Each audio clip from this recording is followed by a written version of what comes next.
Olha só que coisa curiosa. Você não estava ouvindo a conversa que eu estava tendo lá dentro agora. A gente estava tendo a seguinte conversa lá dentro.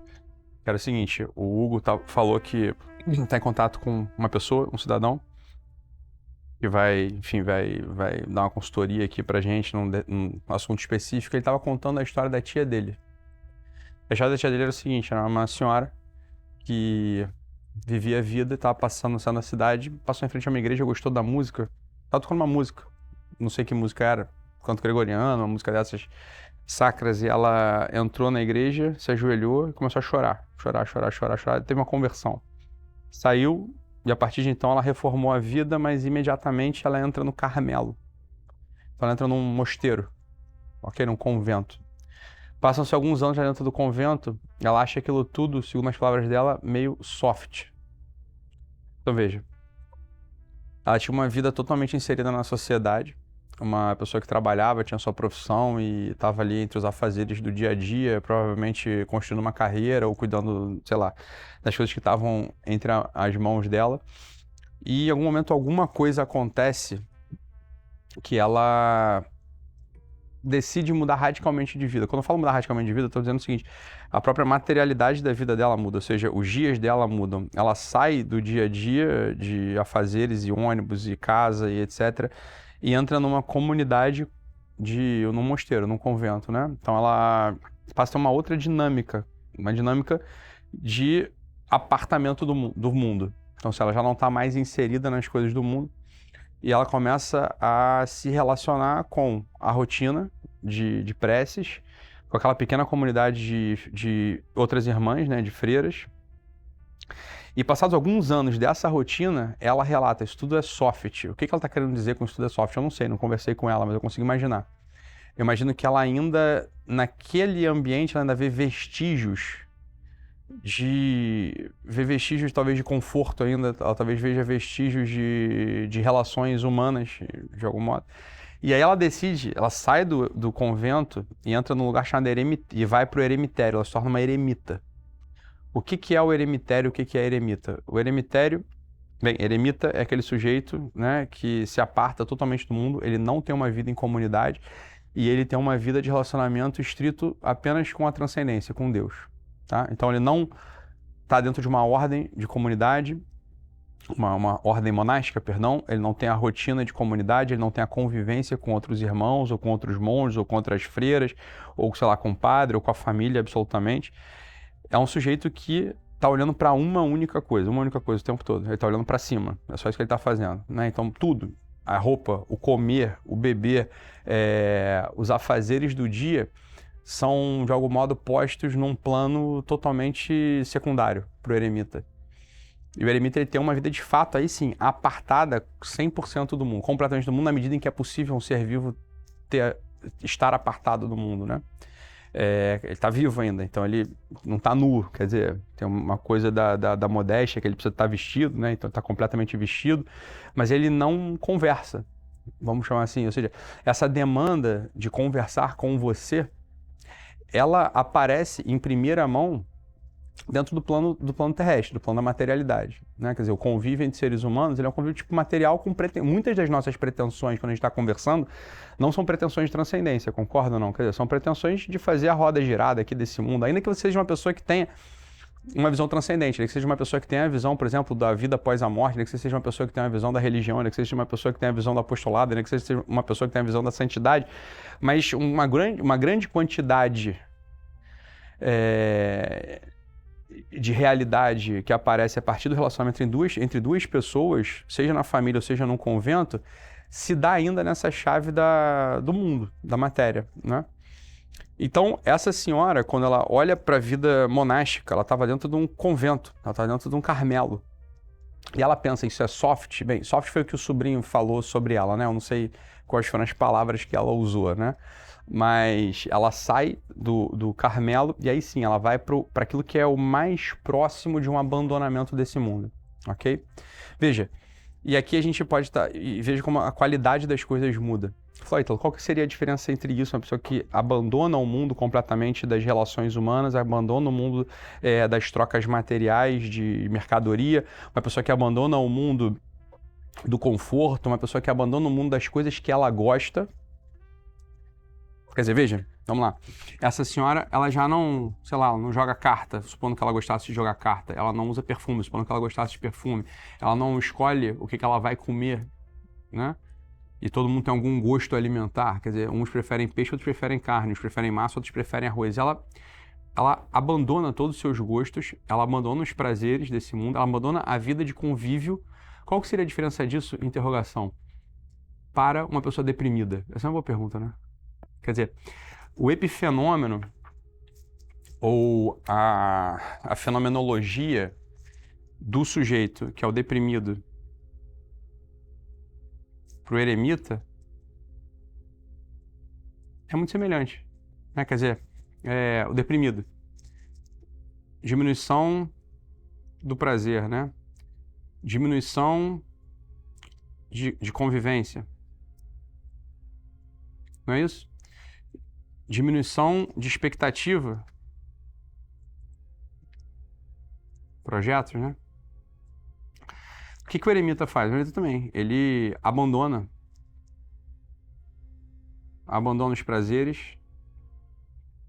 Ele abandona a convivência. Né? Mas tem uma diferença, quer dizer, o epifenômeno, ou seja, a manifestação externa das duas realidades é muito semelhante. Um deprimido mesmo, que caiu, tem uma doença, ele tem um CID, ele tem um diagnóstico, ele toma remédio para o eremita. Qual que seria a diferença entre os dois? Qual que é a diferença entre de uma coisa para outra? A diferença de uma coisa para outra está numa coisa chamada esperança. Veja que é possível ter uma vida muito semelhante do ponto de vista fenomênico. O eremita, ele deixa a barba crescer, ele não toma banho todo dia, ele usa a mesma roupa vários dias, ele não conversa com ninguém, ele não se engaja em atividades prazerosas. Eu tô falando de quem? Eu falei o eremita no início, mas eu podia estar falando do sujeito deprimido, né? O sujeito deprimido, ele não faz a barba, quer dizer, nem todos, né? Mas vamos imaginar uma depressão clássica, típica. Ele não faz a barba, ele não se engaja em atividades prazerosas, ele não se engaja no relacionamento, né? O abandono do relacionamento. Mas veja que esse é o fenômeno da coisa.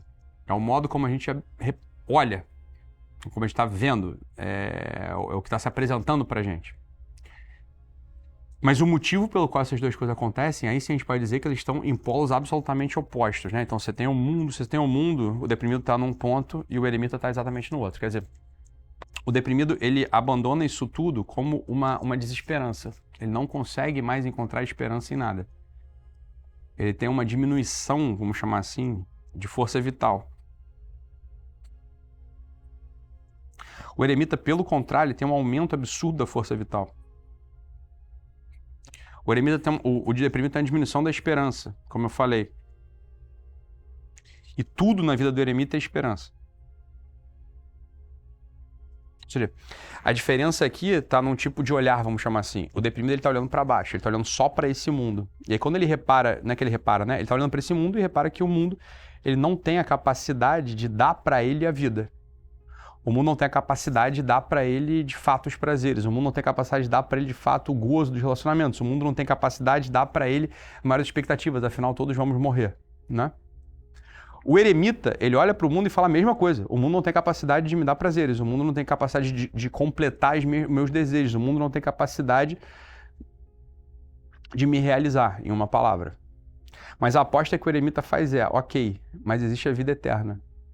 E toda a minha passagem por aqui vai ser uma passagem olhando já como se eu já tivesse em convívio com a eternidade. Essa é a diferença entre as duas coisas. Então, quando você puxa o ouro de tolo, né, essa metáfora, e a gente pode olhar lá para a música do Raul Seixas, que é não sei se a letra é do Raul Seixas ou se é do Paulo Coelho, eu não sei, né? Mas quando você olha para a música e para a letra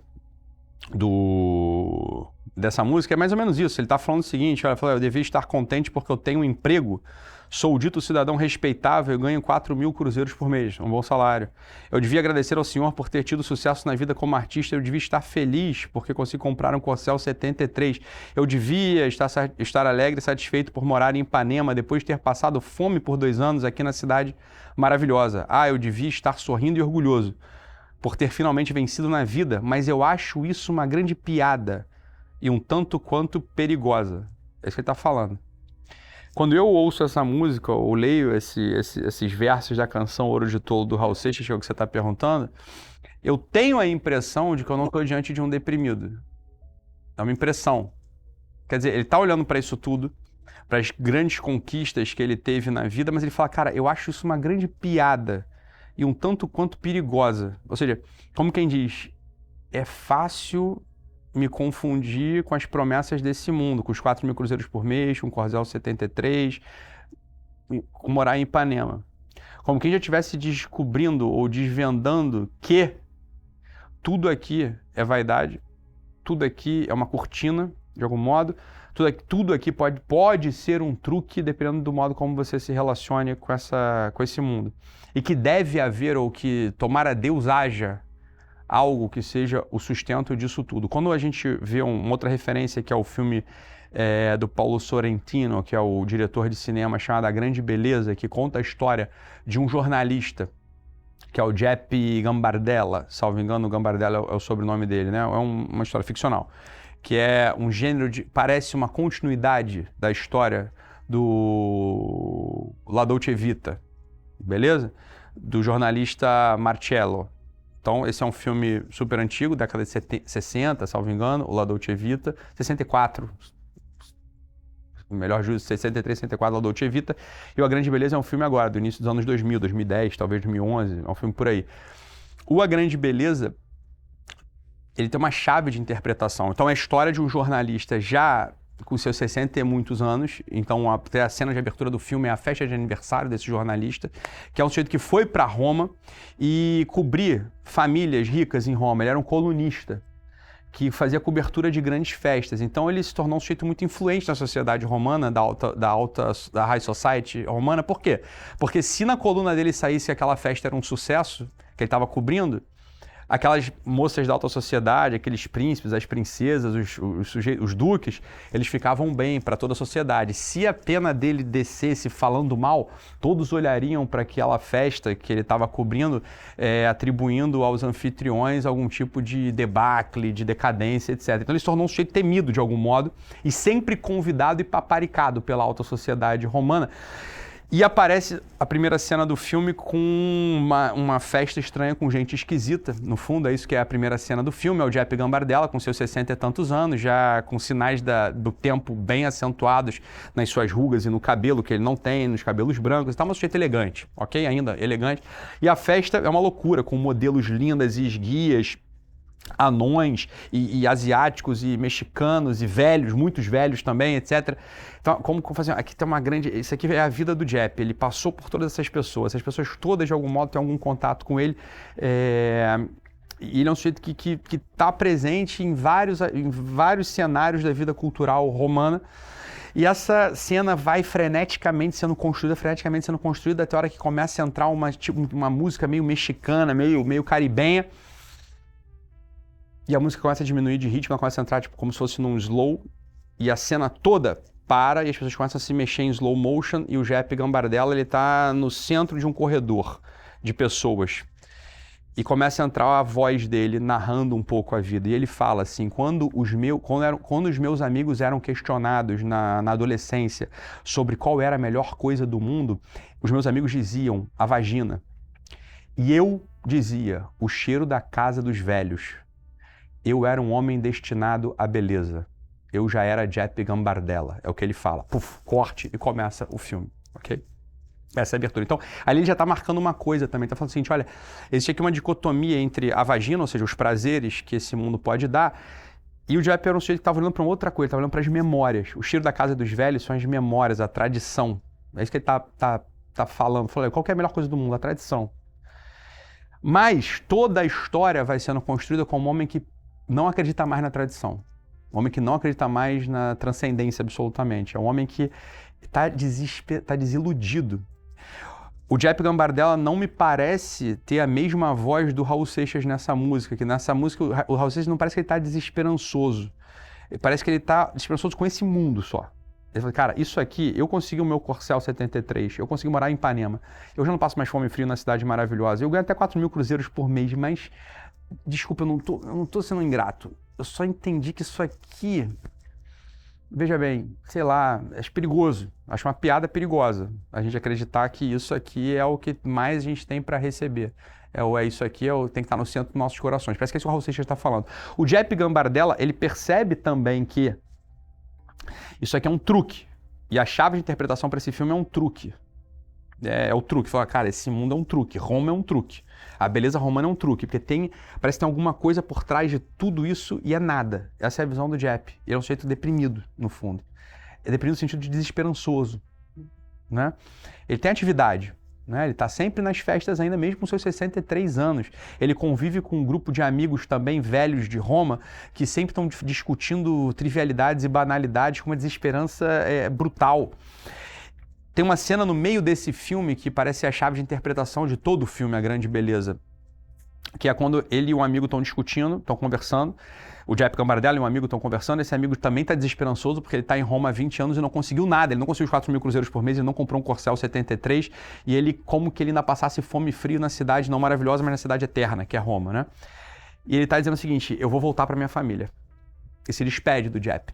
Só que no meio dessa conversa, eles estão chegando num daqueles espetáculos, numa daquelas praças romanas, onde estava se montando um espetáculo a ser apresentado no dia seguinte, e tem um mágico, um jeito que é um mágico, né? Um ilusionista. E ele vê uma girafa, tem uma girafa no meio daquela praça, ruínas romanas e tal. Uma girafa no meio das ruínas romanas com um mágico. O Jepp olha para aquilo, conversa rapidamente com o mágico troca 2 palavras, aí chega um amigo, né, do Jepp.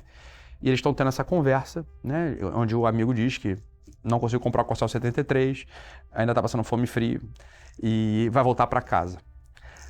Quando termina esse diálogo, o Jepp olha, volta o olho para a praça onde tinha a girafa, e a girafa sumiu. E o mágico fala, isso é tudo um truque, Jepp, isso é tudo um truque. E a história continua. E ali o Jepp parece que ele fala, caralho, isso aqui é tudo real. O que eu estava sentindo tem um nome, né, quer dizer, é isso, é um truque. Meio que as coisas somem, aparecem, parece um espetáculo, mas imagina uma girafa no meio de uma ruína romana. Você se maravilha com aquilo. Isso aqui é impressionante, né? Uma girafa. Mas quando você olhar direito, a girafa não está ali. A girafa não está ali. Mas veja que desesperança que isso traz, né? Quer dizer, o Jepp, ele cai em desesperança. Depois ele tem notícia da morte de um antigo amor dele, que ele também já teve vários amores ao longo da vida. Afinal, ele era um bom vivant romano, né? Quer dizer, vários perfumes passaram pelo lençol dele e assim foi durante toda a vida dele. Mas ele tem a notícia de um primeiro amor dele que tinha acabado de falecer. Ele vai até a casa do marido desse primeiro amor e o marido diz que ela tinha escrito certas coisas no diário dela e o Jepp tá louco para ler o diário. O que o Jepp quer saber? Se o amor existe. Alguém me amou de verdade? É isso que o Jepp quer. Ele quer ver o diário daquele amor dele de juventude. E o marido fala, não, joguei fora. Ele fala, puta, é o cheiro da casa dos velhos, entendeu? Mas isso aqui nada tem cheiro pra mim mais, assim, eu não consigo mais rastrear onde é que tá o cheiro. E o filme continua, eu não tô contando aqui o filme, mas é um filme que é muito rico, eu acho. É um filme muitíssimo rico mesmo. Além de ter sido muito bem dirigido ali pelo Paulo Sorrentino. É uma coisa impressionante. Então, quando você está falando do Ouro de Tolo, há 2 modos de olhar para o Ouro de Tolo. Um modo é você olhar para aquilo e achar que era ouro. E se decepcionar quando você vê que não tem valor. Isso é o Ouro de Tolo, né? O que é ouro de tolo? É pirita. O ouro de tolo é pirita, é bauxita, não sei qual é o nome do metal, mas é uma coisa que brilha, é amarelo e brilha. Parece ouro. Quando eu vou ver, ele não é ouro. É uma coisa absolutamente sem valor, vulgar, desprezível. Isso é ouro de tolo, né?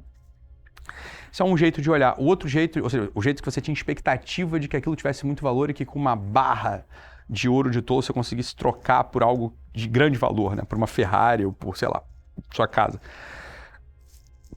E aí você descobre que aquilo não tem valor nenhum e se decepciona. Uma outra forma é já entender que tudo é ouro de tolo. Entender que essa é a dinâmica de relacionamento nesse mundo. Ou seja, a gente precisa se lidar com isso aqui. Não tem muito... É isso que você faz. O ouro de verdade não está nesse mundo. O ouro de verdade ele é invisível. O ouro de verdade ele vem do alto. O ouro de verdade ele é uma promessa. O ouro de verdade ele é um lugar que talvez eu consiga chegar se eu tiver vivido diante da transcendência nesse mundo, né?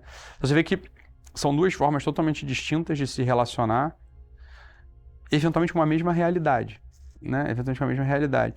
Mas aqui são palavras de quem também acha que tudo é um ouro de tolo nesse mundo, porque alguém dirá, não, as coisas nesse mundo não são ouro de tolo. As coisas não têm valor mesmo, tem ouro de verdade aqui neste mundo.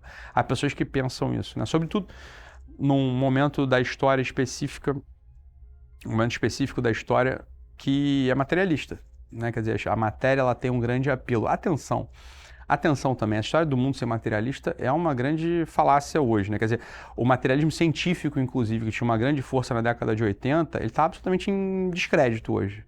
Então, mesmo na ciência, que a ciência é uma dimensão da atividade humana materialista, por definição, né? Quer dizer, um dos dogmas da ciência é que as coisas são materiais e que as coisas têm explicação material, né? E que toda a realidade se dá desse modo.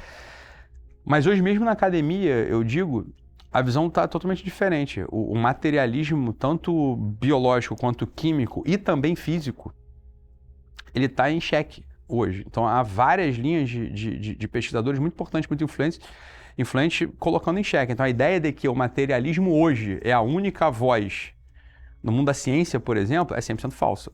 Isso é história de quem não conhece a ciência ou de quem ainda está falando de um ambiente científico da década de 80. Daí a dizer que o ambiente científico acredita em Deus, vai um pulo, vai um passo, né? Assim, bem largo, não é isso que eu estou dizendo. Mas o materialismo ou o mecanicismo como único paradigma para se ver o mundo, isso está 100% em xeque hoje, né? Não se pode dizer absolutamente que seja assim que as coisas se dão na academia, tá? Quando você falou da pessoa deprimida e da eremita, você mostra ali situações que, talvez à primeira vista, podem aparecer cenas semelhantes, né? Estão ali em cenas de privação, mas que tem uma diferença grande que é a esperança, né? Uma tem a força vital baixa, outra tem a força vital alta. É possível passar de um lado para o outro? E, assim, do ponto de vista assim, de alguém, um profissional que receba, né, uma pessoa nessa situação, ou de uma pessoa mesmo que se perceba nessa situação, que mecanismos, que abordagens que ela poderia tentar? É o seguinte, Pedro, eu acho que Porque assim, essa pergunta ela é a pergunta de $1 milhão, né? Como é que você... Bem, como é que você torna... Como é que você ajuda alguém a sair da depressão? Aí você tá querendo saber, no fundo, de algum modo, é isso ou não? Sim, né? Pergunta de $1 milhão. E aí, as soluções elas vão ser tão diferentes quanto for a visão de mundo para quem você está perguntando isso. Não sei se dá para perceber claramente, porque para mim dá, quer dizer, depende muito de quem está sendo questionado. Então você chega num terapeuta, vamos imaginar que eu não estou falando de psiquiatra. O psiquiatra ele tem a sua abordagem material ao problema da depressão, beleza? E cada remédio. Ou orientar para alguma conduta que não seja remédio, né? Ou ele indica para um tratamento não farmacológico, ou ele mesmo dá remédio para o sujeito, né? Vamos lá, remédio entendido como a grande ferramental terapêutico que ele tem na mão, né? Mas fora o psiquiatra, quando a gente está falando de um terapeuta que pega alguém que tem depressão, os terapeutas têm visões de mundo diferentes. As escolas de terapia têm visões de mundo diferentes, né? Então, o que é tirar alguém da depressão? É uma boa pergunta. O que significa isso no fundo, entende ou não? Quer dizer, e a pergunta no final de contas é essa, assim, qual que é a visão de mundo daquela linha? O que aquela linha acredita que seja esse mundo, no fundo? O que aquela linha acredita que seja a relação do eu com esse mundo? O que aquela linha acredita que seja a relação do eu com o outro eu?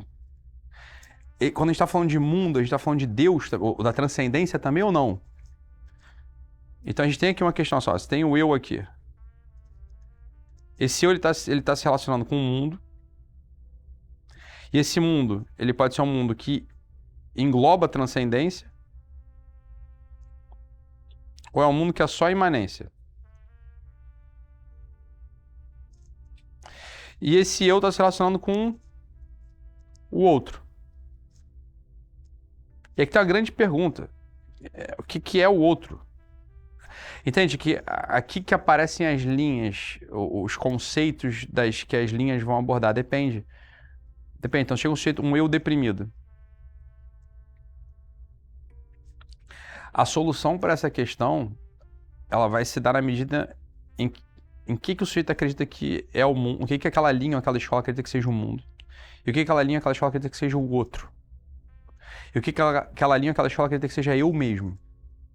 Porque o sujeito, vamos lá, a pessoa está se relacionando sempre assim, né, com o outro, a gente vive em comunidade, ela está se relacionando com o mundo, ela está se relacionando com ela mesma, né? São as 3 dimensões de instalação que o sujeito tem na existência. Eu estou neste mundo em contato com o outro e comigo mesmo. Quando a gente está falando de depressão, a gente está querendo dizer o seguinte, olha, a força dessa atividade diminuiu. O sujeito está interagindo menos com o outro, está interagindo menos com o mundo, está interagindo menos consigo mesmo. Não é isso não é assim que se percebe o que a gente chama de depressão? Então depende do que a escola acredita que seja o outro, depende do que a escola acredita que seja o céu, o sigo próprio, né? E o que cada escola acredita que seja o mundo. Depende.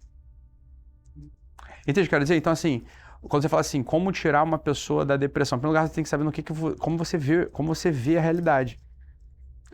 Isso é o que você vai ter que admitir. Falar, cara, o que é a realidade? A realidade é um mundo de papel que, ao ser rasgado, será desprezado, ninguém mais, e nenhum registro haverá. Ou seja, como quem diz, o mundo é só imanência, meu amigo. Comer e beber, é isso que tem. Enquanto você não come e bebe, meu irmão, você não aproveita o que tem aqui. Essa é uma possibilidade, a pessoa pode acreditar nisso. Então, tirar a pessoa da depressão significa aproveite. Aproveite. Se você não está aproveitando, você está desperdiçando. Concorda ou não? Depende. Então, a primeira coisa que você vai ter que identificar, né? Você mesmo, vai ter que, não doente, mas você, ou a pessoa que é assim, cara, o que é a realidade? O que é a realidade? Não o que é a realidade para mim. É possível perceber o que é objetivamente a realidade? Né? E aí eu tenho uma metodologia para isso, no fundo. Quer dizer, a minha metodologia é, você não pode admitir que o menos é o todo. O primeiro, já explico o que eu quero dizer com isso, você vai ter que começar admitindo que o mais é o todo. Você não pode... Quer dizer, você tem um quarto escuro, você tem todo um ambiente escuro, aí você vê uma caixa na sua frente, né? Mas ó, você percebeu, você entrou num ambiente escuro, todo escuro. Você percebe, você intui que tem profundidade. Por quê? Porque é possível que tenha profundidade, concorda? Aí você tropeça numa primeira caixa. Você pode falar, pronto. O que há dentro deste quarto? Só essa caixa. É o que eu esbarrei, é isso que tem, é só essa caixa. Você fala, isso não é sensato, concorda? Fala, olha, eu não sei, eu tenho que admitir que existem infinitas caixas, até eu chegar no limite do que me parece uma parede. Porque, inclusive, eu posso não estar dentro do quarto, eu posso estar dentro de uma realidade que eu vou andar por toda uma vida e nunca chegarei ao bordo dela. Posso morrer andando e tropeçando em muitas caixas, né? Então, assim, a gente não pode tomar o menos pelo todo. O que eu quero dizer com isso? Olha, o mundo é só isso aqui, o mundo é só matéria. Eu falo, olha, por que você está admitindo isso na largada? Por que não existe transcendência? Entende o que eu estou querendo dizer? Ou seja, admitir que o menos é o todo é covardia. Admitir que o menos é o todo é desonestidade. Admitir que o menos é o todo é medo e preguiça, no fundo. De encontrar caixas e de nunca chegar ao limite. Perfeito? Então, as visões de mundo que vêm, em primeiro lugar, o eu, como meras alterações bioquímicas, como se a vida fossem fluidos de energia apenas, essa visão acerca do eu parece insensata. Por que parece insensata? Porque, olha, pode ser que haja algo para além do que é a biologia. Pode ser que haja uma coisa chamada sentido, transcendência, pode ser que haja motivações de gênero, né? Então, o primeiro tipo de visão que percebe ou acredita que o eu é só expressão gênica e mudança de bioquímica, parece muito insensato. Não há nenhum motivo para você admitir isso como princípio. Concorda? Depois, a visão de mundo que também acha que o mundo é o todo, que a imanência, ou seja, a matéria é o todo, é absolutamente insensato também. Que se você estuda, se você percebe, você começa a notar que há uma realidade transcendente absoluta e que você pode investigar, estudar, encontrar os conceitos e tal. Eu quero dizer assim, não há motivo metodológico, ou não há motivo para que você tome o menos por mais. Perfeito? E depois também a relação com o outro. Alguns acreditarão que são relações só de tipo econômico, de troca. Né? De vantagem ou desvantagem. Olha, que isso? Só você olhar pela janela e reparar que nem todo mundo é egoísta igual você, se alguém acha isso, né? Acha isso. A gente recebe mensagens de pessoas que ficam consternadas ou preocupadas de colocar filho no mundo hoje. Parece que elas saíram de dentro de um livro de Machado de Assis, né? Não transmitiria ao mundo o legado da minha miséria. Caralho, parece que assim, funcionasse de dentro de um livro do Machado de Assis, assim, né? E assim, porque o mundo tá violento, o mundo tá perigoso. Falar, que isso? Isso é uma coisa... Essa talvez seja uma das expressões mais estúpidas que a gente pode ouvir. Desculpa, com todo carinho do mundo falando isso. Isso demonstra um desconhecimento histórico absoluto. A gente vive no momento mais seguro da existência. Você tem segurança sanitária, tem segurança jurídica, tem segurança dentro do limite do que esse mundo pode oferecer, meu Deus do céu. Mais uma vez, é a minha visão. O mundo é isso, porra. Ah, cara, toda a liberdade, toda a segurança, porra. Você tá querendo morar em Shangri-La, meu amigo. Você tá imaginando que o céu tá aqui, porra. Né? Ah, tenho todos os meus direitos fundamentais garantidos, meu filho. Não tem direitos fundamentais garantidos. Isso é uma abstração jurídica, entendeu? Não tem direitos fundamentais garantidos, não tem nada garantido. O que está garantido para você é que você vai morrer. E depois de morrer, tu pode ir pro inferno ou pro céu. Isso está garantido. O que está garantido é uma interrogação, meu amigo, inclusive. Você não sabe qual é o teu destino final. Então as pessoas revoltadas e abaladíssimas, né, no âmago da sua existência porque os seus direitos fundamentais da liberdade de expressão estão sendo censurados. Ah, porra, não me diga.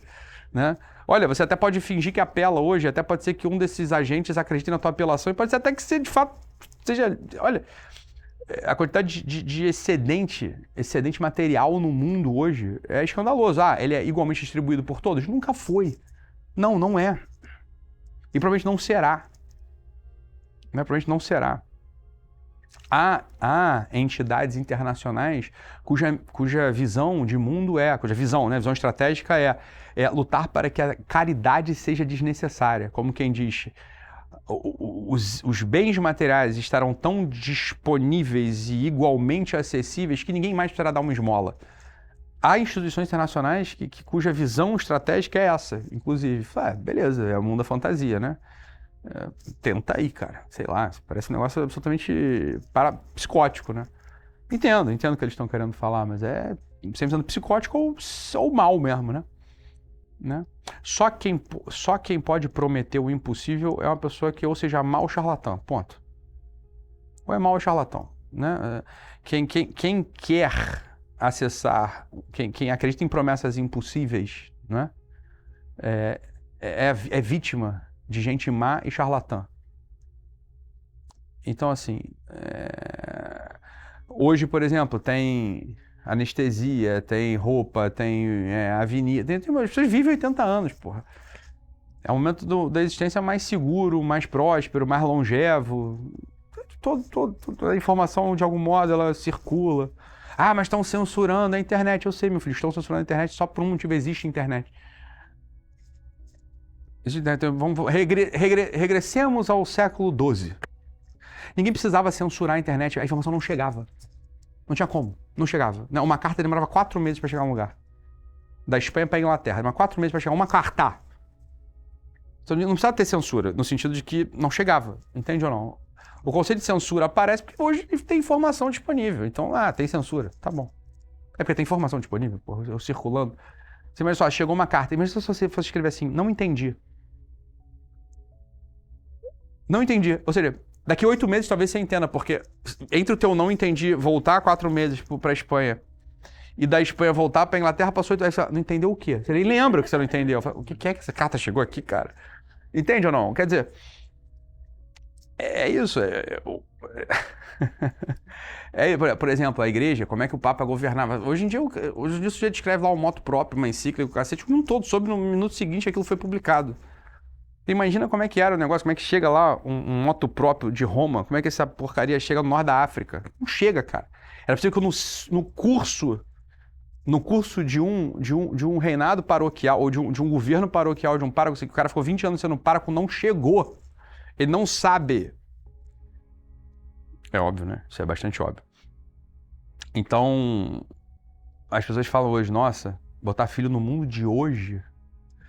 Botar filho no mundo de hoje, mais provavelmente você não vai morrer no parto, mais provavelmente ele vai conseguir nascer, mais provavelmente ele vai ter nutrientes, mais provavelmente ele vai até fazer uma faculdade, mais provavelmente ele vai viver, cara, e vai morrer com 80 anos. Isso vai acontecer no mundo de hoje. No mundo de hoje. Mais provavelmente os bárbaros não vão invadir a sua vila, te estuprar, eviscerá-lo e roubar todos os seus bens e escravizar seu marido. Provavelmente isso não vai acontecer no nosso cenário. Provavelmente isso aconteceria no século VI, era uma coisa que as pessoas contavam com isso. Olha, é possível. E não é mais possível, acontece mesmo. o que acontece quando você vive? É isso, né? Você vive. E com muita sorte você não tropeça, né? Você não quebra um dente. É muito engraçado. Eu acho muito curioso pessoas que têm todos os dentes na boca. É um negócio pra mim é escandaloso hoje. Como é que tem gente que nunca quebrou um dente. Eu acho um negócio assim, cara, como é que as pessoas conseguiram passar por 30 anos sem ter quebrado um dente? É uma coisa tão fácil de acontecer. Tem gente que nunca quebrou um dente. Eu acho, caralho, olha isso. Porque não pegou no arado, porque não precisou, porra, fazer telhado, porque não. É isso, entendeu? Ou seja, você pode ter um adulto hoje. É perfeitamente possível que um adulto de 30 anos hoje nunca tenha ido a um velório de alguém próximo mesmo. É possível que uma pessoa, hoje um adulto com 30 anos não tenha perdido ainda nenhum filho, nenhuma esposa, nenhum pai, nenhuma mãe, ainda tem avós vivos. Um adulto de 30 anos, meu irmão. É possível. A gente, é perfeitamente imaginável um adulto de 30 anos que tenha avós vivos, pai e mãe vivos, esposa viva e filhos vivos. Recua 100 anos, essa probabilidade era assim, beirava o zero. Alguma esposa já ter morrido em um parto, algum filho já ter morrido de cólera ou tifo, ou teto, ou o que quer que seja. Os pais, assim, já deu tchau ao pai, assim, não, assim, pai vivo com 30 anos e avô, nem sabe qual é o nome do avô. Porra. Ah, ouvi falar, tem alguém lá. Né?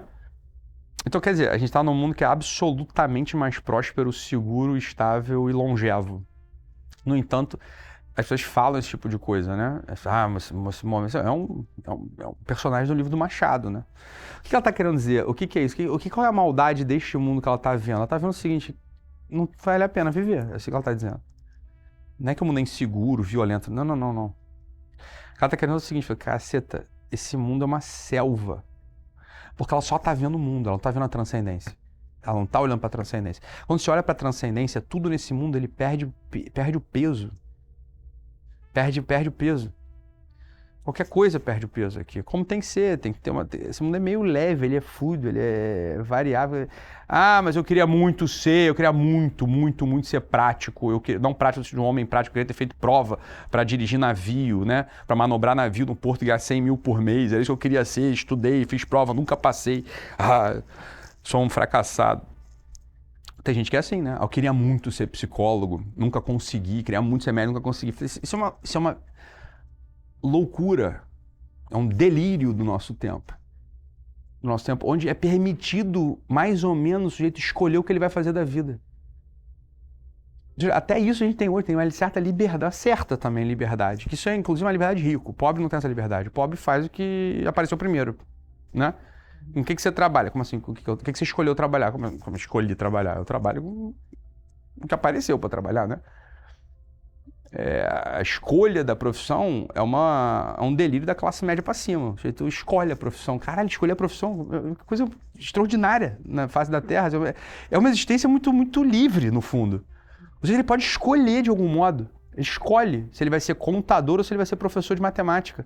Se ele vai ser professor de matemática ou se ele vai ser Uber. Se ele vai ser Uber ou se ele vai trabalhar no, sei lá, em outra coisa. Médico. Dá para escolher. Aí depois no Brasil pelo menos, todo o grande campo de financiamento para faculdades. O sujeito ele pode encontrar um curso superior, se ele conseguir tomar um pouco de empréstimo, ele consegue pagar lá o seu curso superior. Entende? Quer dizer, existe uma liberdade absoluta hoje. Ah, o mundo é bom? Veja, essa é a minha visão. Não. É ouro de tolo. É ouro de tolo, entende? Que eu quero dizer o seguinte, olha, se você fosse ajudante de padeiro no século XII, porque o teu pai é padeiro, porque o teu tio é padeiro, pai morreu, né? O teu tio é padeiro, você vai ser padeiro. Por quê? Porque minha família é de padeiro. Como assim? Dá pra saber o que eu vou ser? No século XII, assim, um cara escolhendo, não, acho que esse negócio de ferreiro é muito ruim, eu vou ser padeiro. Meu irmão, a tua aldeia não tem ninguém que é padeiro, entendeu? As moças fazem pão em casa, não viaja, entendeu? Sei lá, se nascer uma família de ferreiro, tu vai bater... É isso que você vai fazer. Percebe? Então, assim, século XII. Hoje a pessoa pode escolher mais ou menos o que ela vai fazer, mais ou menos, ela pode escolher o que ela vai fazer, e pessoas já se arruinam, deixam a vida arruinada porque não passou pelo vestibular de... Eu não passei vestibular, e a pessoa fica ali, etc. O que acontece? Na minha visão, é ouro de tolo nos dois momentos da história. Mas existe uma expectativa hoje de controle e domínio do mundo. E aí uma perda de visão de transcendência. Então qualquer coisa material que escape da tua mão, qualquer plano material que escape da tua mão, desestabiliza mesmo o lugar onde a pessoa está pisando, entendeu? Muito. Acho que isso dá gancho para uma outra pergunta, que é o seguinte: você estava falando então que a abordagem, o tratamento da depressão, ele vai variar de acordo com a visão de mundo, enfim, vários fatores. Mas e o diagnóstico da depressão? Quero dizer o seguinte: hoje, qual é a diferença entre tristeza e depressão? Porque é muito comum, às vezes, ou uma pessoa fala assim, fulano tá deprimida, manda ela dar uma volta e tal, né? Ou as pessoas confundirem essas duas coisas, né? No fundo, assim, o que que é depressão, né? O conceito na sua visão, assim, né? Não tem conceito da minha visão. Não tem conceito da minha visão. É assim, você vai no médico, o médico não tem margem para dizer, para inventar um conceito. Ele vai olhar para sinais e sintomas e vai dar uma nota para você, segundo uma lista pré-determinada estatisticamente de sinais e sintomas que se apresentam em pessoas que têm aquele diagnóstico. É isso, no fundo, né? Então você vai olhar lá no DSM-5, no CID, que são os livros, e o sujeito ele reúne um conjunto de sinais e sintomas sustentados no tempo determinado, você vai dizer, tem depressão. É simples, né? Então, enquanto medicina, não tem discussão para a gente imaginar o que é depressão, o que não é depressão, entendeu? A gente também não vai ter muita discussão para. Então, assim, é muito simples. O que é tristeza e depressão? Qual é a diferença entre tristeza e depressão? Olha, a diferença entre tristeza e depressão na epistemologia ou no cenário de abordagem médico do psiquiatra é muito simples. Você vai olhar lá para as letrinhas do DSM e do CID e vai dizer, pontuou, é depressão. Não pontuou, meu amigo, dá o nome que você quiser. É tristeza, é o que for, entendeu? Perfeito? Isso é assim, no fundo, né? Não tem muita margem para isso. Isso do ponto de vista da medicina. Se a gente analisa isso pelo ângulo da filosofia, ou da filosofia da ciência, ou da antropologia, melhor dizendo, da antropologia, talvez seja a melhor abordagem para isso, né? Fora do campo médico, hein? No campo médico, mais eu falo, não tem muito mistério. Você vai olhar lá e tem os critérios diagnósticos. Pontuou, você deu diagnóstico. Não pontuou, não deu diagnóstico. Ok? Beleza? Mas pelo ângulo da antropologia, essa questão ela se torna mais complexa. Ela não é tão simples assim. Não é tão simples assim. A gente não está falando de pontos numa tabela. Pelo ângulo da antropologia, a gente teria que entender quais são as faculdades humanas. Perfeito? E aí, entendendo quais são as faculdades humanas, a gente consegue entender como elas estão se relacionando entre si, como elas estão se potencializando ou não entre si, e qual delas está atrofiada, entre aspas, ou não está sendo desenvolvida. Perfeito? Quer dizer, a gente na faculdade, a gente tem uma pós-graduação em antropologia, inclusive, antropologia filosófica, onde toda essa conversa ela está muito aprofundada, muito bem aprofundada, inclusive. E aí também tem mais uma outra discussão, porque existem escolas de antropologia filosófica, também não existe um consenso. Existem filósofos que veem a estrutura interior do homem, ou as faculdades do homem de um modo. Existem filósofos ou escolas de filosofia que veem a estrutura interna ou as faculdades do homem de outro modo. E aqui se abre um grande campo de discussão, onde é que está a tristeza? Onde é que está a tristeza? São Tomás, por exemplo, Tomás de Aquino, tem uma discussão inteira sobre isso. Por exemplo, o que é a tristeza? Como se trata a tristeza? Estou falando do século XII. Já no século XII já havia essa discussão, e antes, inclusive. No fundo, lá atrás, Aristóteles, a gente já pode perceber algo disso no Ética Nicômaco, ou seja, o sujeito que não vive uma vida ética, ele não alcança a felicidade. Não alcançar a felicidade significa que ele está triste. Se ele está triste, ele está o quê? Está triste, pronto. Não estou dizendo que ele está deprimido, porque depressão, atenção, o nome depressão,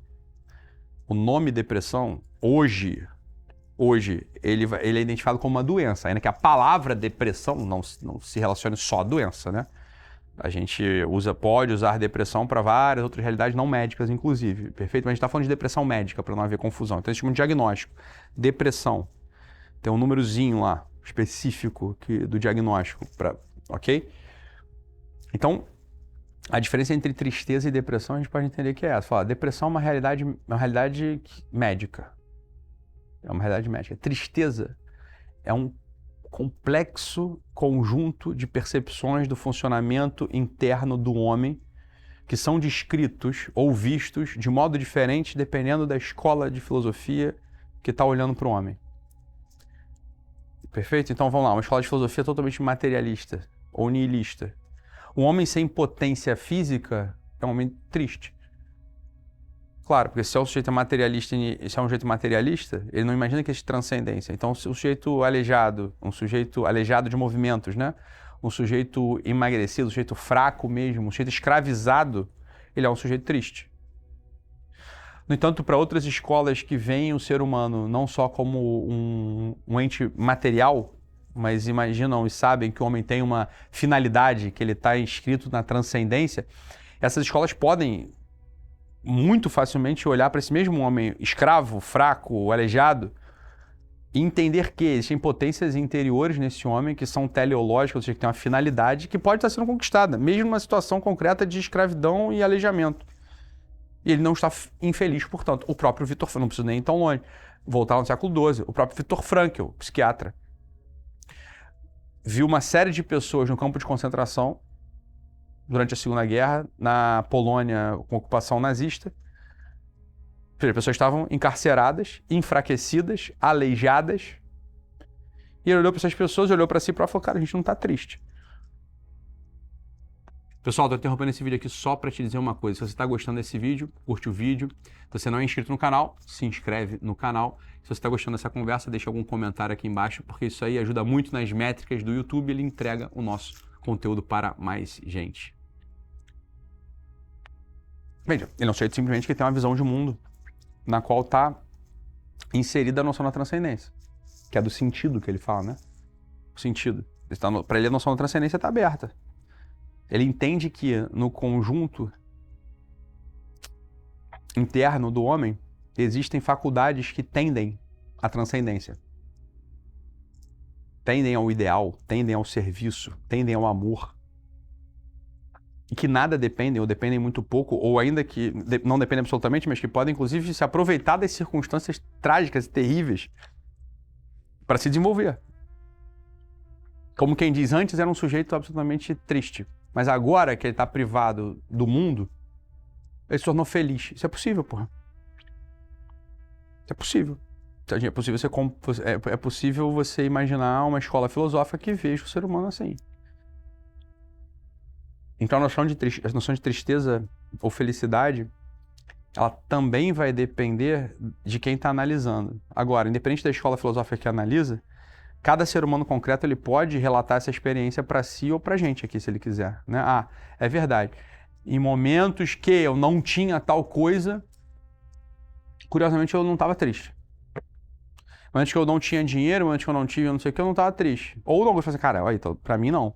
Pra mim, sempre que eu não tenho dinheiro, sempre que eu olho que eu tô feio, sempre que eu tô triste. Eu falei, entendi.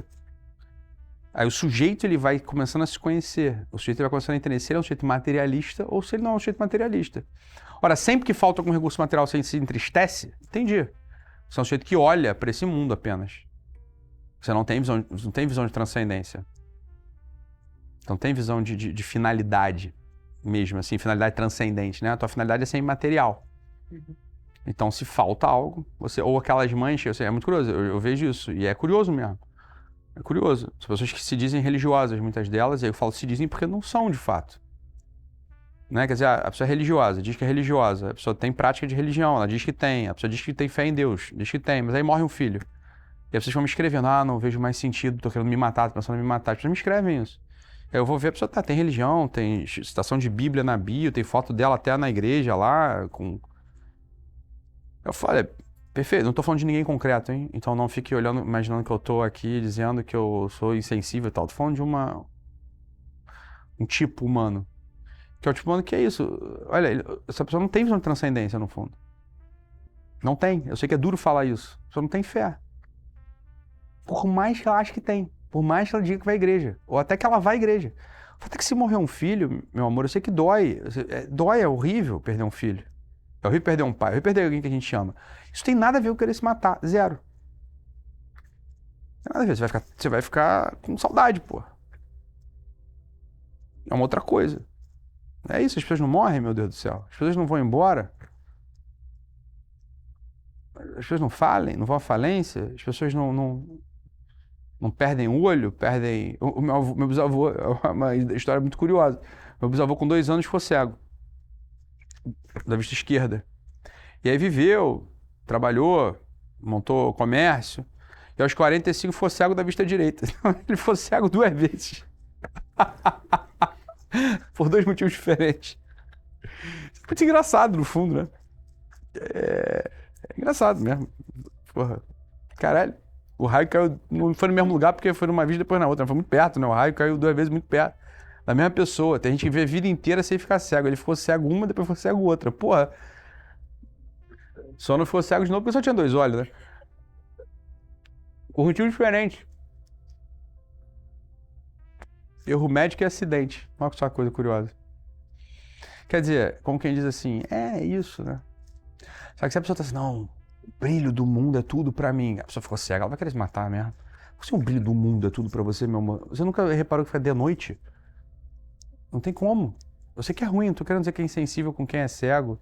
É o contrário, no fundo. Cara, as pessoas cegas, elas podem ter plena potência interior, independente se são cegas ou não. Como a gente vê, um monte de cego que tem plena potência interior, pô. É o inverso, no fundo, que eu tô falando. Né?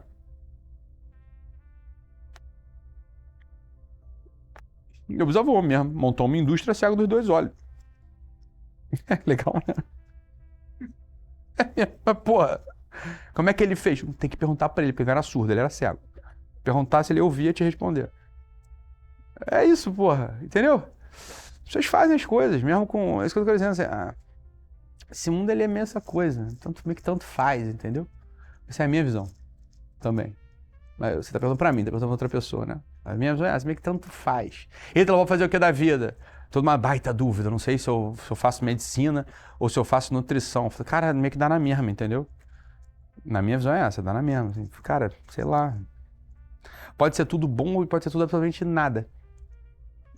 Depende do que você tá imaginando da vida, entendeu?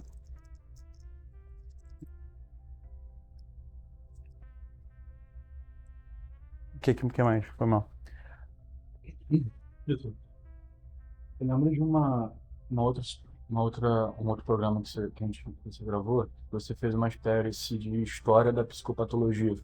E aí você falou que esse é o momento da depressão, da ansiedade, mas um pouco tempo atrás, no início do século, a gente tinha uma febre de histeria, né? Que era uma outra doença que se manifestava com sintomas físicos, etc., né?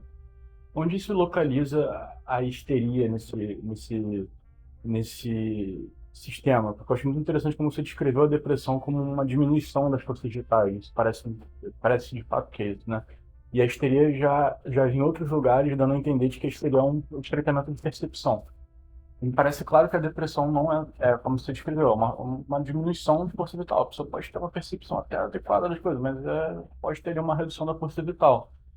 É, onde se localiza a histeria? É na percepção ou ela é a mesma coisa da depressão? Não, eu acho o seguinte, se a gente for entrar agora aqui na descrição de histeria, a gente vai fazer essa conversa virar uma conversa técnica. Eu acho que essa conversa ela pode ser dada, por exemplo, no curso de psiquiatria, né? Como uma história da psiquiatria, fazendo parte da história da psiquiatria. Então, a gente aqui na faculdade também a gente tem a maior pós-graduação de psiquiatria do Brasil, né? Alunos e boa mesmo, né? Os melhores professores, grandes professores. Eu dou aula nessa pós, você sabe, você assistiu já uma sexta-feira por mês, de manhã. Então lá, eu tenho 6 horas ali, 5 horas e meia para poder expor com tranquilidade técnica os assuntos da psiquiatria, especificamente, né? Então ali eu acho que pode ser um momento mais adequado para a gente conversar sobre isso. Então, mas aí só os médicos que estão fazendo pós em psiquiatria vão ter acesso a isso? Só. Realmente, só. Eu acho ocioso a gente ficar aqui no YouTube, acho meio ocioso mesmo. Porque aí eu vou ter que descrever a psicopatologia inteira. Eu acho que vai se tornar um pouco maçante, no fundo, ocioso mesmo, sabe? A pessoa vai querer saber isso, no fundo, né? Porque eu sou curioso, então beleza. Continua, né? Continua curioso aí. Faz medicina, depois se tu é médico, se inscreve lá na psiquiatria. Simples. Beleza. Ou então fica com curiosidade, pronto.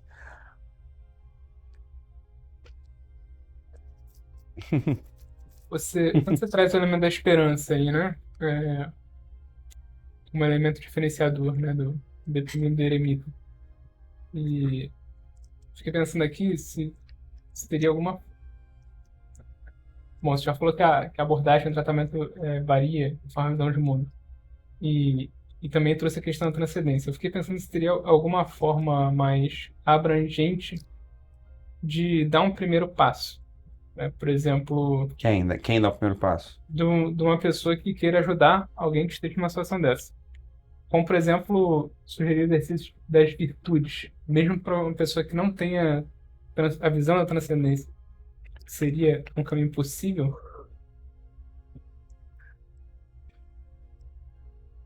Hum. ou indicado? Depende também, né? A gente tá falando de um profissional, ou você tá falando do amigo. São coisas diferentes, né? Você tem uma pessoa deprimida, você falou deprimido. Você tem um amigo deprimido, o que que você faz? Anima ele ao médico tomar remédio, não tem muito pra onde correr, é isso. Deprimido, lembra? Depressão é doença. É a mesma coisa, ó, o cara tá com falta de ar porque tá com a pneumonia. Ah, cara, inspira fundo. Não, cara, não tem inspira, toma um antibiótico, entendeu? Eu digo assim, é meio simples, pra inspirar fundo que ele queira, que ele não vai, ele não vai melhorar, né? Então assim, a depressão clínica, ela melhora com remédio. Eu sei que hoje em dia, graças a Deus, já não é mais um estigma, as pessoas sabem disso, né? Então assim, você tem um amigo deprimido com um diagnóstico de psiquiatria, não tem muito por onde ir, a não ser ajudá-lo a ir ao médico tomar remédio, né? É isso um pouco mesmo. Perfeito? Assim, essa aqui é a coisa. Se você é um amigo, se você é um profissional, aí você sabe o que eu tô falando. Você tem aí, beleza, você é um profissional psiquiatra, você tem que saber dar o diagnóstico, você tem que saber conduzir o tratamento, você tem que saber a indicação de internação, né? Se é um profissional de terapia, profissional de terapia, seja psicólogo ou terapeuta, perfeito? E tá diante de um deprimido, ele tem que animar esse sujeito a ir ao médico, ao psiquiatra, para tomar remédio. Porque não adianta, muitas vezes, ficar conversando com ele ou abordando questões afetivas ou tentando encontrar a origem da depressão. Não adianta. Tem que tomar remédio se ele está deprimido, perfeito? Se ele não está deprimido, ou se ele está deprimido, mas está medicado, ou seja, ele está deprimido, mas está tomando remédio já. Ele está deprimido e já foi no psiquiatra. Ele está deprimido e aderiu a um tratamento farmacológico, beleza? Mas ele ainda está naquela fase de recuperação. A pessoa também não sai da depressão, tomou, não é de pirona, né? Eu tomei o remédio e a dor de cabeça sumiu. A depressão não é assim. Nossos remédios da psiquiatria eles demoram um tempo para fazer efeito. Perfeito? Isso está previsto, normal. Ok? O que acontece?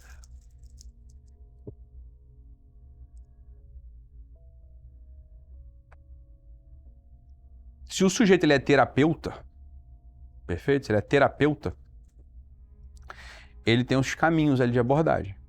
É aí que você está dizendo, os caminhos de abordagem. Sujeito triste, vamos imaginar. Agora a gente não está mais falando do deprimido, porque depressão é diagnóstico médico, pô. Está falando do sujeito triste. Eles têm os caminhos de abordagem, no fundo. Sempre o caminho final vai visar um aumento da vontade do sujeito e um aumento da inteligência do sujeito. É sempre isso. Sempre vai visar. Uma terapia bem-sucedida, na minha visão, ela se predispõe a fazer com que o sujeito tenha uma vontade ampla e uma inteligência clara. Perfeito? Porque o intelecto, ele flui para o bem. Perfeito? E a vontade mobiliza essa aquisição do bem. Então, o intelecto, ele conhece o bem e a vontade adere o sujeito àquele bem. Perceba, a pessoa pode ter um intelecto, em tese, ela pode conhecer o bem e o mal, a verdade e a falsidade, e não querer aderir. Ou seja, pode ter um intelecto claro, mas uma vontade baixa. Isso não significa o quê? Que o sujeito ele vai ser triste, ele vai sofrer. Porque ele vai estar apartado do bem, que é a finalidade última do homem. Qual que é a finalidade última do ser humano? Conhecer e comungar com o bem, né? Essa é a finalidade última do homem. E aqui a gente não definiu, mas eu já estou definindo agora. Essa é a finalidade última do homem. A gente pode, claro, tem toda uma derivação teórica para que a gente possa chegar lá. Isso não é um axioma. Esse é um axioma, mas não é uma arbitragem. Não estou arbitrando isso. A gente consegue claramente deduzir isso. Racionalmente a gente consegue fazer essa dedução. Que a finalidade do homem é conhecer o bem e comungar com esse bem. Ora, eu posso conhecer o bem e posso não aderir a ele, posso não comungar com ele. O que significa isso? Ele tem intelecto, mas ele tem uma vontade fraca. Exemplo, trivial. É bom ser saudável, mas eu não quero comer salada, eu quero comer pizza. Falei, entendi, o teu intelecto ele sabe o que é melhor. Ele conhece a verdade e a falsidade. O melhor e o pior, o bem e o mal naquela situação. Né? Sei lá, arroz, carne e legume. Opção A. Pizza de calabresa, deliciosa. Opção B. Jantar sexta-feira. Você sabe exatamente o que é melhor para a tua saúde. Ponto. Você não tem dúvida. Alguém tem dúvida? Você não tem dúvida. O que é melhor para a saúde? Carninha, arroz e legume. Você pode fazer outra escolha, você pode querer outra coisa. Entende ou não? Isso equivale a dizer que você não tem força de vontade. O que o pessoal fala, não tem força de vontade. Não tem força de vontade, pronto. Entendeu? A vontade tá fraca. Ou seja, a pessoa vai sofrer, ela vai ser triste. Não, a pessoa não conhece, ela é ignorante, ela não tem conhecimento. Então a vontade dela, ela se dirige a aparências, ou a notícias, ela não sabe o que é melhor. Então o que ela vai? A pessoa vai ser triste por experiência de quebrar a cara. Como quem diz, as duas coisas têm que estar de pé.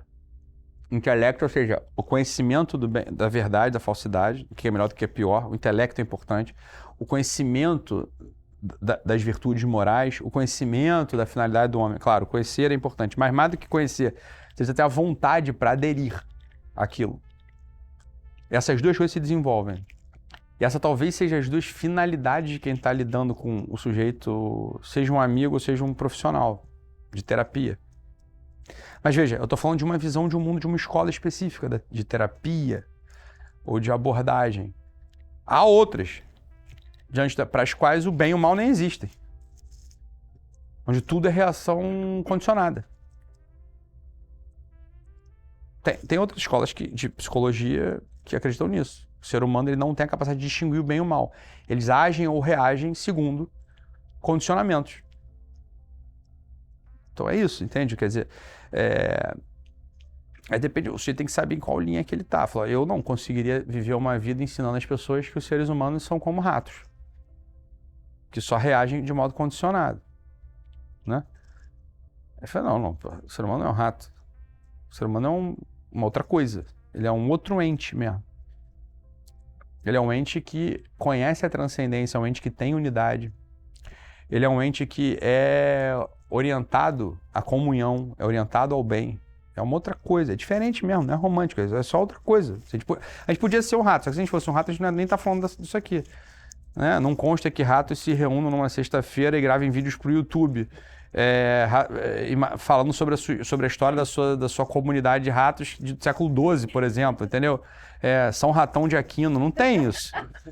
Não tem o rato que escreveu a Suma, não tem. Então, assim, a gente não é rato, porra. A gente tem algumas coisas de rato mesmo. Tem, mas a gente não é. A gente tem coisa de rato, mas a gente não é rato. Então, foi o que eu falei lá no início, a gente não pode tomar o menos pelo todo. Que a gente tenha também sistema nervoso, como os ratos, que a gente tenha vontade de comer queijo, como os ratos, não significa que a gente seja rato. É tomar o menos pelo todo. Isso é um absurdo. Isso assim, é lesão na inteligência, é falta de conhecimento. É o problema que a gente estava originando lá no início. É claro que as pessoas vão sofrer. É incapacidade de conhecer, simples assim. A incapacidade de conhecer, assim, a realidade mínima. Olha pro rato, cara, olha pra gente. Você não precisa de grandes elaborações para perceber que a gente é uma outra coisa, que a gente podia ser mesmo. A gente podia ser rato, mas não é. Sabe quando você olha para um cavalo e um ser humano estão mais distantes do que uma pedra está distante de um cavalo. O cavalo se parece mais com uma pedra do que se parece com um ser humano. O cavalo tem muito mais elementos que o aproximam da pedra do que elementos que o aproximam de um ser humano. A distância de um cavalo, de um rato, de um bicho para um ser humano, ela é qualitativamente muito mais profunda do que a diferença de uma pedra para um cavalo, para um bicho. Assim, a pedra não tem disposição de conhecimento do bem e do mal e adesão ao bem e ao mal, assim como o cavalo também não tem. O cavalo, ele reage ao ambiente, assim como a pedra reage ao ambiente. A única diferença de reação é ativa e passiva. A pedra reage passivamente, o cavalo reage ativamente. Mas tudo que o cavalo tem para entregar é reação ao ambiente. Ele não tem capacidade de elaboração conceitual acerca do ambiente. Assim como os ratos. Os bichos não têm essa capacidade. Quer dizer, isso é qualitativamente muito distinto. Isso equivale a dizer que a diferença entre um cavalo e uma pedra é quantitativa. Quer dizer, a diferença entre um cavalo e um ser humano, entre um bicho e um ser humano, é qualitativa. É outro ser, é outro ente, porra. É totalmente distinto. Claro que o cavalo também é distinto da pedra, né? Mas ele está muito mais próximo da pedra nesse sentido. Veja, o que é uma pedra? Uma pedra é assim, se eu chuto, ela rola. O cavalo é a mesma coisa, no fundo. O cavalo, ele não vai conceitualizar, você não vai ter... o cavalo nunca vai escrever um livro sobre a biomecânica do chute. Um cavalo, ele não vai ficar num dojo praticando o chute, como fazem dojos de karatê, de taekwondo, entendeu? O que é o karatê e o taekwondo? Bem, alguém distinguiu que aquilo tem uma beleza no movimento, tem uma perfeição no movimento, que pode tornar uma arte marcial e vai treinar seres humanos a encontrar a perfeição de um movimento que se dirige não ao galope, ou não se dirige a nada, muitas vezes. É só o chute, pelo chute mesmo. Isso aqui é a arte marcial. Você vai num dojo e treina. E sai de lá e vai tocar sua padaria, vai tocar a sua história de advocacia e pronto.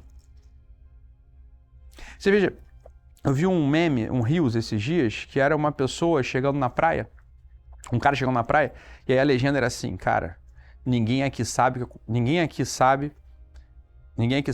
que eu consigo puxar 250 quilos no deadlift, no terra. Beleza? Como se ele estivesse chegando na praia e falasse assim, cara, eu sou superior a esse pessoal porque eu sou o cara provavelmente que consigo puxar mais peso aqui na academia, mais do que todo mundo que tá aqui na praia. Ok, então pronto, é isso mesmo. Esse que é o ponto. Isso é um ser humano. Ele consegue fazer coisas que são inúteis. Ora, se ninguém sabe, é porque não importa. Entende o que eu quero dizer ou não? Devo dizer assim, é um exemplo que parece tosco, mas não é. Isso é propriamente o ser humano. O ser humano, ele consegue fazer coisas que são lúdicas. Ele consegue dedicar uma vida dele inteira a coisas desnecessárias. Ele consegue dedicar uma vida inteira dele a coisas conceituais. Ele consegue dedicar uma vida inteira à beleza, à arte, sei lá. O que isso tem a ver com cavalo, gente? Com rato? Qual que é a semelhança entre si? Ah, a semelhança é que a gente tem pulmão. Porra. Entendi, é que tudo tem átomo. Então pronto, é tudo igual. Uma cortina é igual a tua avó agora. Por esse princípio. A gente parece muito com macacos, porque geneticamente é 99% parecido. Eu entendi que atomicamente, a tua avó é idêntica a uma cortina.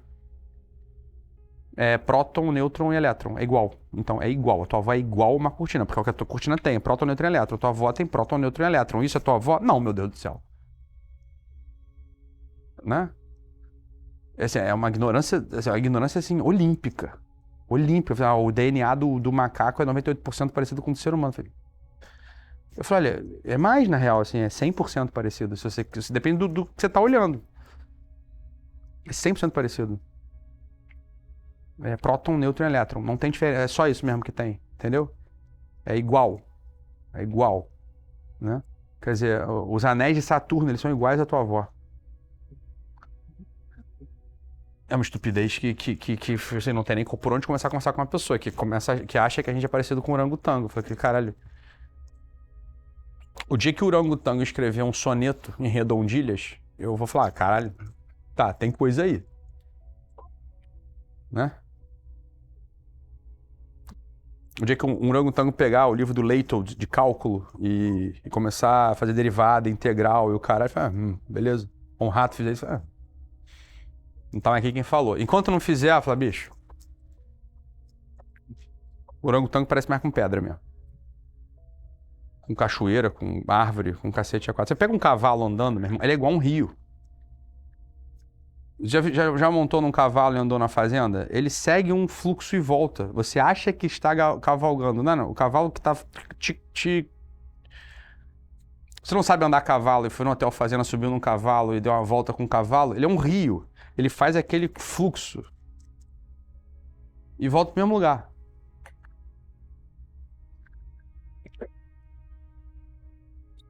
Né? Quer dizer, o dia que você vê uma vaca do lado da cerca, conversando com um bezerrinho, perguntando, cara, eu fui uma boa vaca-mãe hoje? Né? E o bezerro ali com ela, porra, acho que você podia ter sido diferente e tal. A gente conversa, quer dizer, a vaca, o cavalo, o bicho, ele não tem interrogação na existência dele, quer dizer, ele não tem o vir a ser, podia ter sido, será que fui, será que serei? Ou seja, o que é esse será que fui, será que serei, podia ter sido? Isso é a dimensão da transcendência, quer dizer, há possibilidades que eu consigo perceber, há realidades que não são as realidades materiais concretas imperativas deste mundo concreto material agora, as que constituem o que eu sou, como eu me percebo. Isso é instalação do sujeito na transcendência. É que é escandaloso que alguém diga que transcendência não existe. Isso é a transcendência. A pobre vaca não é pobre vaca, é vaca. É igual a pedra. A pedra não reflete sobre... Porra, mas eu sou só uma brita, por que eu não sou um diamante? Né? Aí compra um curso de marketing digital para poder valer milhões. A pedra não faz isso.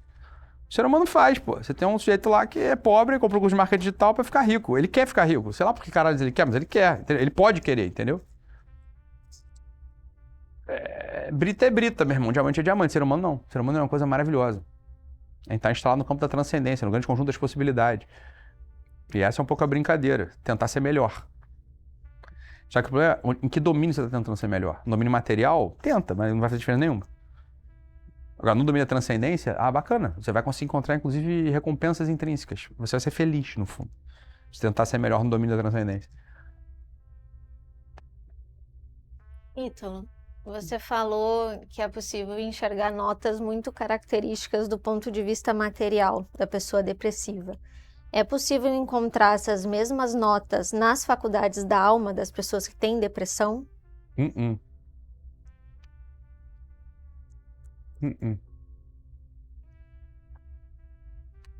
Porque depressão, atenção, depressão é um diagnóstico médico. Você pode ter a pessoa que está diagnosticada medicamente com depressão e está com a vontade em dia e com a inteligência em dia. Ok? Ela continua conhecendo o que é o melhor e o pior, ela continua comungando com o melhor e o pior, mas no nível da transcendência, não no nível da materialidade. Porque essa pessoa, no nível da materialidade, ela não tem neurotransmissor na cabeça. Ou seja, no nível da materialidade, a pessoa, ela sabe que é melhor tomar banho. E ela querer poder tomar banho, mas ela não consegue tomar banho. Há pessoas assim, nem todo deprimido é assim. São deprimidos com atividade interior. Os deprimidos com atividade interior, eles não querem mais, assim, porque ele também sabe que um deprimido não consegue tomar banho, então ele para de querer tomar banho, não é por nada. Ele fala, cara, não dá, enquanto eu não melhorar eu não vou tomar banho, tá tudo bem. Só que ele continua com a atividade intelectual e com a atividade volitiva, que é da vontade, que não necessariamente se dirigem às coisas materiais. Porque a pessoa fala, vontade de quê? Olha, vontade de ser bom, vontade de ser justo, vontade de ser leal, vontade de ser dócil, vontade de ser humilde, vontade de fazer oração. Isso a pessoa deprimida pode ter, se ela tem vida interior, entendeu ou não? Cultivada.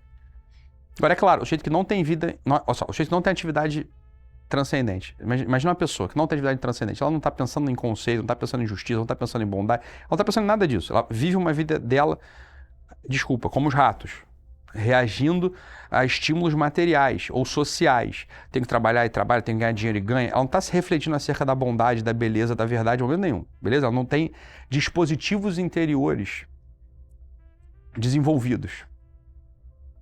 Perfeito? Então essa pessoa, imagina uma pessoa bem-sucedida do ponto de vista material, trabalha e ganha dinheiro e fala com as pessoas e faz política social e tal. Essa pessoa deprimiu. Ou seja, faltou um neurotransmissor na cabeça dela. Ela deprimiu. Perfeito? O que vai acontecer com ela? Olha, ela só agia do ponto de vista material. Ela vai desesperar, ela vai ficar um deprimido clássico. Perfeito? Tá. Esse é o primeiro cenário. Ou seja, Esse sujeito ele não tem cultivo, ele não tem experiência de querer coisas transcendentes, de conhecer coisas transcendentes e querer as coisas transcendentes. Isso é o que a gente chama de vida espiritual. O que é a vida espiritual? A vida espiritual é uma vida que não se dirige só às posses materiais, mas às posses, como eu disse, transcendentes.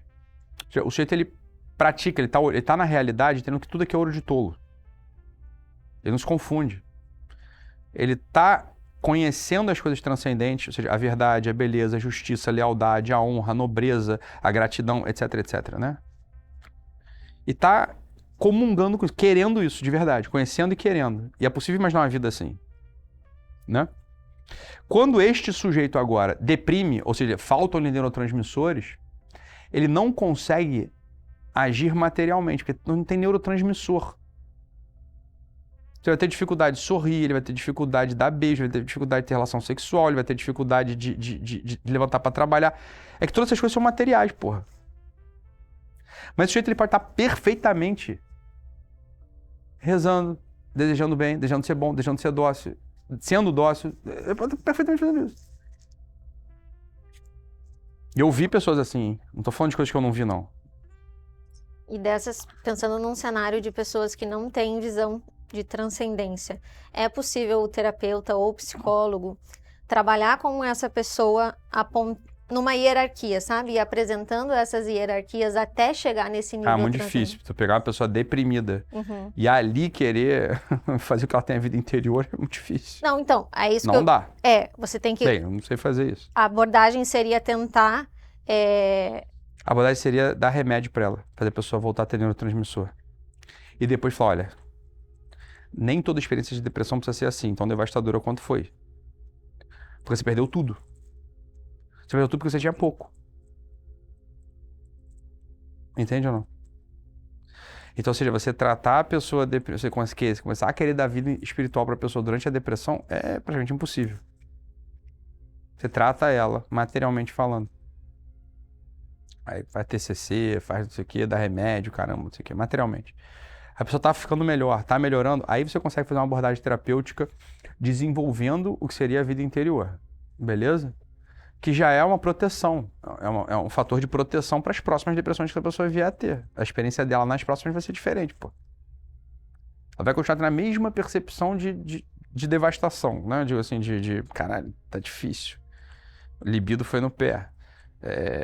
Vontade de comer acabou. Vontade de tomar banho acabou. Não quero nem ficar vendo muitas pessoas porque eu não tenho o que fazer. Não tem relação com... Até tô chorando pra caramba aqui porque começo a chorar sem saber por quê. Beleza? Só que se a pessoa tem vida interior, ela tem recursos para ela vai deprimir igual, entende o que eu quero dizer? Mas a experiência interior é diferente. Vai ser diferente. Ela vai deprimir igual, só que a experiência interior vai ser diferente.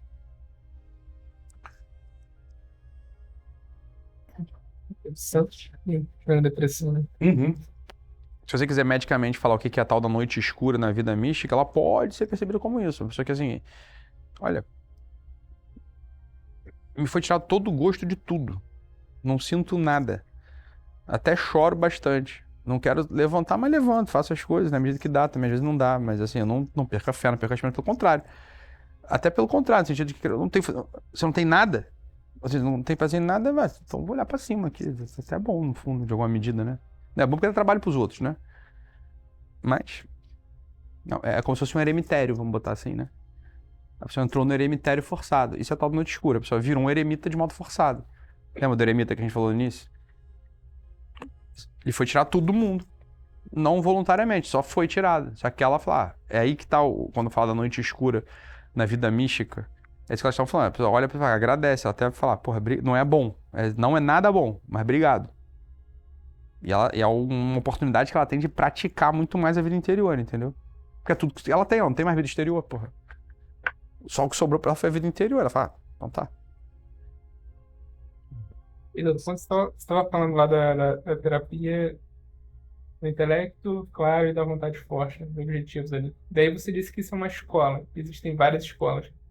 Mas quando você fala isso, você quer dizer que um terapeuta, psicólogo, ele ele precisa conhecer todas as escolas, por exemplo, como um sistema de governo, você tem a democracia, tem vários sistemas, e aí Legal. você tem que conhecer todos para você ver qual é o melhor e, enfim, existe melhor? O que você faz com essas escolas?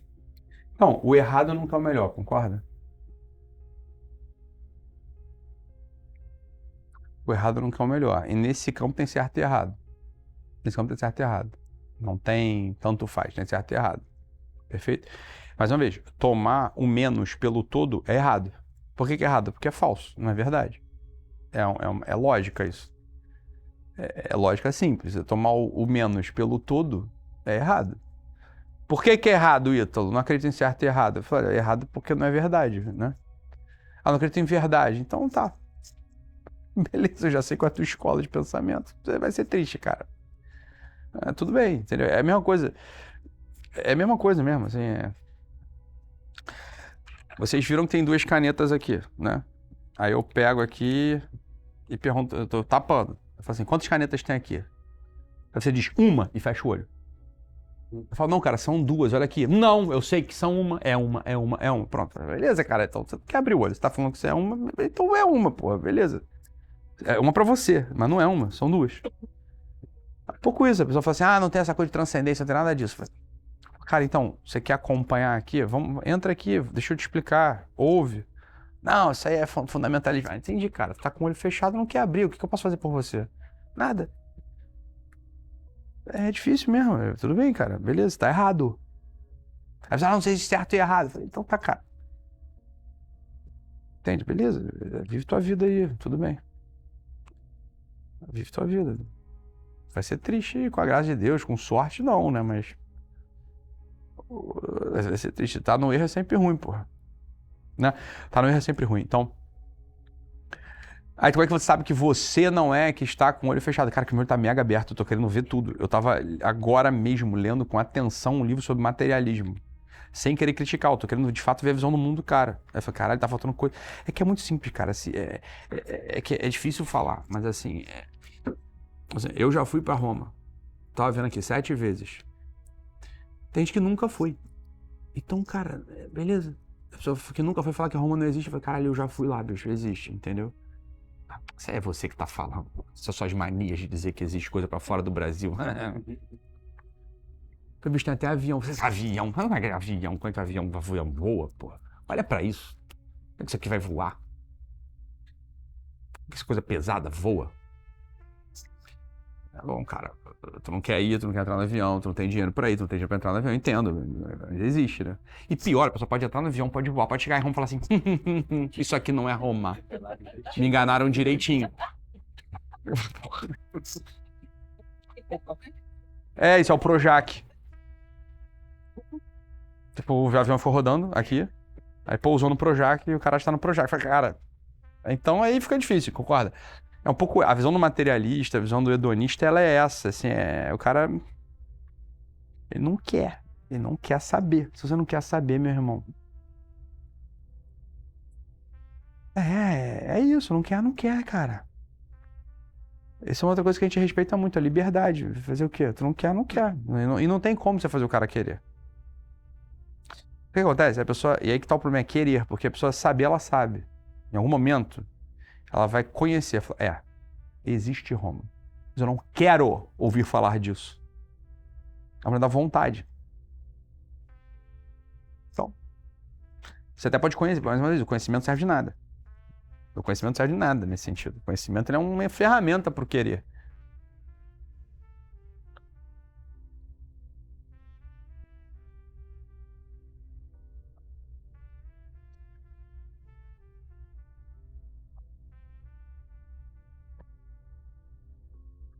Então, realmente, existem várias escolas.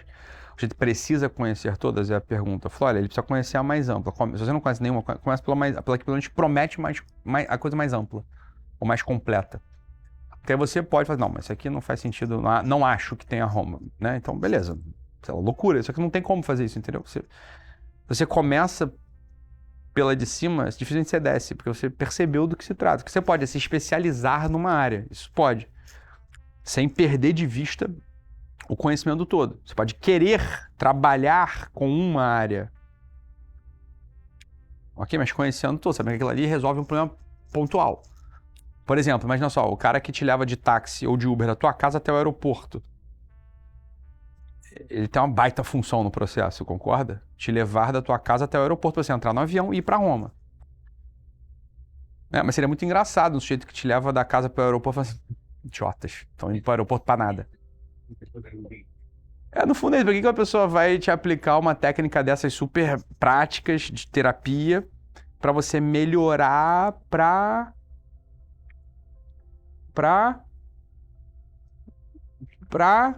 ora, entendeu? Então você pode ter uma dessas linhas super práticas de terapia que são super úteis, de verdade são. Tipo TCC é super útil, porra. Ajuda mesmo. A quê? Isso que é a pergunta. Ajuda a quê? Ajuda a melhorar. Não, tudo bem. Mas pra que a pessoa melhorou? Ué, pra ficar bem. Isso equivale a dizer o seguinte, pra que a pessoa foi para o aeroporto? Ué, pra que você levou ela de carro da casa dela para o aeroporto? Pra ela chegar no aeroporto. Não, mas pra quê? Ué, pra ela entrar no aeroporto. Mas pra quê? Pra quê? Realmente, o motorista do Uber, ele não entra no aeroporto contigo, ele não pega o avião contigo, ele não vai pra Roma contigo. Concorda? Mas seria engraçado o motorista de Uber que te leva pro aeroporto pra quê? Pra quê? Mas a pessoa vai contando, a pessoa tá no Uber contando. Então, eu tô indo pra Roma, ele... sei, Roma. Porque existe aeroporto, porra. Só o que eu faço. Caralho, que loucura, cara. Entende? Mesmo esse motorista, acreditando ou não que existe Roma, ele vai ser super útil. Porque, bem, tudo bem. Pobrezinho dele que não acredita que existe Roma. Mas beleza, obrigado. Entende ou não? Engraçado. O esquisito seria que se tivesse um motorista de Uber que chegasse no aeroporto, ele te leva ao aeroporto e te prende dentro do carro de novo. Né? É o cara que não quer que você vá a Roma. Ele te leva até o aeroporto, mas não quer que você vá pra Roma. Fala, porra, aí calma aí, esse cara é criminoso. Sequestrador, o nome disso, né? Sei lá. Tem outro nome. Isso seria estranho. Então alguma linha para que resolver esse problema da tua infância com teu pai, com a tua mãe, mas que não, mas é só isso aqui que existe. Só existe problema com teu pai, com a tua mãe. Não me venha com essas coisas de resolver, hein? Opa. Caralho, isso é loucura. Né? Não, porra, me leva até o aeroporto, que daqui pra frente deixa com outro. Deixa com um piloto de avião. Que de fato vai me levar até Roma. Porra. Isso seria devastador. Uma pessoa que. Uma linha dessas de psicologia ou de terapia que se presta a uma parte material do processo, querendo fazer com que o sujeito acreditasse que é só aquilo que existe. Isso aí é problemático mesmo. Entende ou não? Então eu acredito fortemente que muitas das linhas de psicologia elas têm o seu lugar se elas estão inseridas dentro de um grande conjunto. Né? Estão inseridas dentro de um grande conjunto. E assim, uma pessoa que não sabe dirigir, ela precisa do Uber para levar ela até o aeroporto. Ela não consegue ir cheia de mala até o aeroporto. Da casa dela, pô, vai entrar na Avenida Brasil, linha vermelha de mala. Não vai chegar, cara, entendeu? Então, se você não sabe dirigir, o que vai dizer assim, a pessoa tá com um pânico, tá com alguma coisa, ela precisa de TCC, cara, claro que ela precisa daquilo ali. É bom pra burro pra ela, que ela tenha essas linhas mais materiais da psicologia. Maravilhoso, pô, vai ajudar muito, e vai mesmo. Entendeu? São analogias, né?